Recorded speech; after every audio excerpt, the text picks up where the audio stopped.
Реализацијата на капиталните инвестиции на Министерството за транспорт и врски кај основниот буџет заклучно со август изнесува 63,25%. Дел од процентот на реализација на капиталните инвестиции опаѓа на сметката заеми, кај која, како што информираше Сугарески, клучен проблем е ставката гасификација поради запредните активности за изградба на гасоводот преку водно.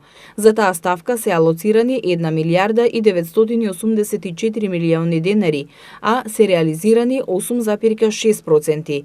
Како што велат од Министерството за транспорт, согласно сите студии, анализи, како и оценки на експертите, трасата преку водно е најоптимална, а овој стратешки проект мора да продолжи. Потребно е откочување на работите, се привршува експроприацијата, а градежната оператива има капацитет да ги реализира планираните работи.